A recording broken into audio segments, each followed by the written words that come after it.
আজকে আমি আপনাদের ফ্লাইওভারের উপরে উঠাবো, সেখান থেকে আপনাদের ভিউটা একটু দেখাবো। এর আগে আমি একবার গিয়েছিলাম, সেদিন দেখেছিলেন আপনারা, আজকে আবার দেখবেন ইনশাল্লাহ। সেই ভিউটা কিন্তু অবশ্যই ভালো লাগবে।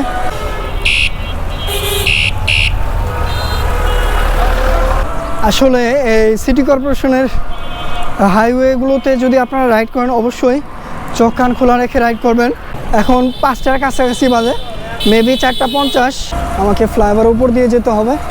আজকে যেহেতু ফ্রাইডে, অনেকেই ঘুরতে আসছে ফ্লাইওভারের উপরে।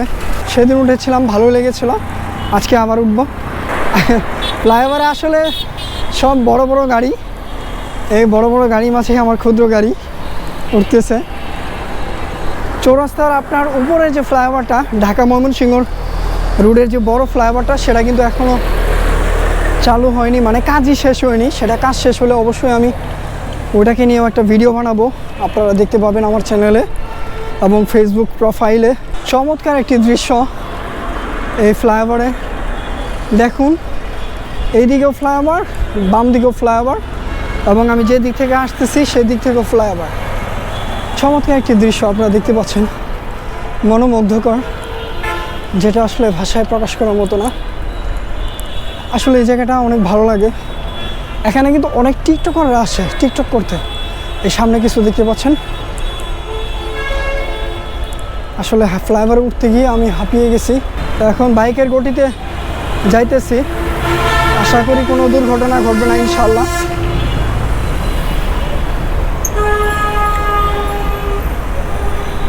এই গতিটা কিন্তু অনেক বেশি বাইকের মতো।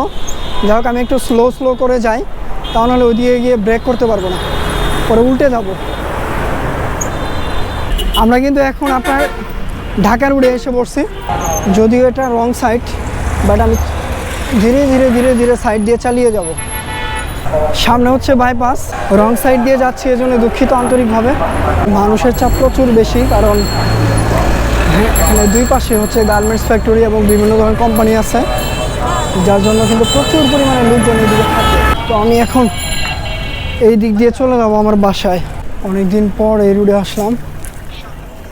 আমি যখন সামনের কোম্পানিতে 1 বছর কাজ করছি, তখন কিন্তু এই রোডে আসা হয়েছিল। তো অনেকদিন পর আসা এই রোডে। এই সামনের যে বিল্ডিংটা দেখতে পাচ্ছেন, সাদা বিল্ডিংটা, এটাতে আমি 1 বছর কাজ করছি। এরপরে কিন্তু এখানে আসা হয় না। কোম্পানিটা আমার কাছে আসলে অনেক স্মৃতিমুখর, কারণ করোনার সময় আমি 1 বছর কাজ করেছিলাম, খুবই এনজয় করেছি সেই কাজটা, ডে নাইট মিলিয়ে কাজ করেছি। এই যে গেটটা দেখতে পাচ্ছেন, এই গেট দিয়ে কিন্তু প্রবেশ করেছি উপরে একদম 8 তলা পর্যন্ত। প্রতিদিন আমার 4 বার উঠতে হয়েছে 8 তলা। উপরে উঠেছি, আবার নেমেছি, উপরে উঠেছি, নেমেছি। আমাদের ফ্লোরটা ছিল আপনার 8ম তলায়। যাই হোক, সেই সময়টা আমার খুবই ভালোও গিয়েছে, আবার খারাপও গিয়েছে বলতে গেলে। সব মিলিয়ে ভালোই গিয়েছে। এটা আসলে আমার জীবনের একটা অংশ বলে আমি মনে করি। আর এটাকে বলা হয় কেনাকাটা গলি। এটা হচ্ছে আপনার ভোগড়া বাইপাস এলাকা, বাইপাস এলাকার কেনাকাটা গলি রাস্তা।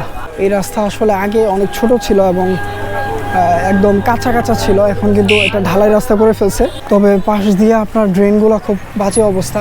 একটুখানি বৃষ্টি হলেই ড্রেনের অবস্থা খারাপ হয়ে যায়, মানুষজনের যাতায়াতে প্রচুর সমস্যা হয়। গার্মেন্টস ফ্যাক্টরির চাপ থাকায় এদিকে মানুষ প্রচুর বাস করে এবং মানুষের সংখ্যা অনেক বেশি। বিকালবেলা বের হলে আপনারা বুঝতে পারবেন। আর আজকে যেহেতু শুক্রবার, এখনও কিন্তু সব মানুষ বের হয়নি, একটু পরে বের হবে। আজ থেকে 4-5 বছর আগে এই রুট দিয়ে আমি হেঁটে ঘুরেছি। এই ডান পাশে একটা রুট আছে, এই রুট দিয়ে আপনাদের একটু ঘুরে দেখাই, তাহলে ভালো লাগবে। আসলে এই চিপাই যে একটা এত সুন্দর রুট থাকবে, সেটা আসলে আমি কল্পনা করিনি। দেখতে পাচ্ছেন খুব চমৎকার একটি রোড এবং দুই পাশে কলা গাছ। এটা কিন্তু গাজীপুরের ভোগড়া বাইপাস এলাকা। দেখতে পাচ্ছেন দুই পাশে কলা গাছ এবং মাঝখান দিয়ে সুন্দর একটা রুট। এখানে গাড়ি ঘোড়ার চাপ প্রচুর কম, তারপরেও কিন্তু রুটটা করা হয়েছে মানুষের সুবিধার জন্য। ওই দিয়ে কিন্তু রুট নাই, এই পর্যন্ত রুট শেষ। আকাশটা একদম পরিষ্কার।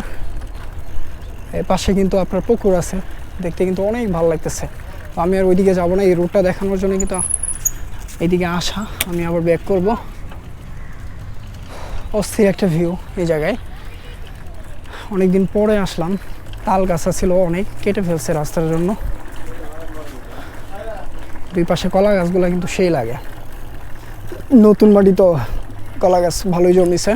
যে রাস্তাটা দেখতে পাচ্ছেন এটাতে কিন্তু বৃষ্টি হলে প্রচুর পানি হয়, অর্থাৎ ড্রেনগুলো ভরে গিয়ে রাস্তার মধ্যে পানি জমা হয়ে মানুষেরও প্রচুর কষ্ট হয়। এখানকার এই পরিস্থিতির জন্য আমি মনে করি এখানকার স্থানীয় লোকেরাই দেয়, কারণ তাদের বাসাবাড়ির যে পানির লাইনটা রয়েছে সেটা কিন্তু ড্রেনের সঙ্গে যুক্ত করে দিয়েছে।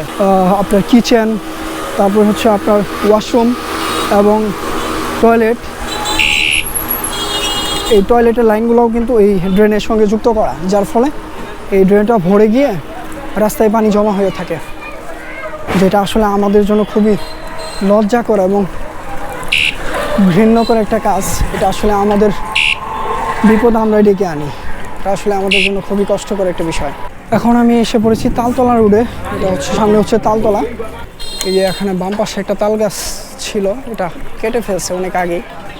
ওই তাল গাছের জন্য এই জায়গাটার নামকরণ করা হয়েছে তালতলা। ওটা কিন্তু কেটে ফেলছে, মানুষজন আছে বাট গাড়ি ঘোড়া খুব কম চলে। এটা হচ্ছে রাবিয়া মার্কেট রোড। বাম পাশে মসজিদ, আব্দুস সাত্তার জামে মসজিদ, আসরের নামাজের সময়, যার জন্য আসলে থই থই একটা পরিবেশ, সবাই নামাজ পড়তেছে। দুই একটা অটো মাঝে মাঝে দেখা যায়, আবার মাঝে মাঝে নাও দেখা যায়। বেশিরভাগই সময় রোডটি ফাঁকা থাকে এবং খালি থাকে। তো বন্ধুরা, আজকে ভিডিওটা এই পর্যন্তই। যদি ভিডিওটি ভালো লাগে অবশ্যই একটি লাইক দিবেন এবং চ্যানেলটি সাবস্ক্রাইব করবেন। আর যারা ফেসবুকে আছেন তারা অবশ্যই ভিডিওটি লাইক, কমেন্ট এবং শেয়ার করবেন। আল্লাহ হাফিজ, আসসালামু আলাইকুম।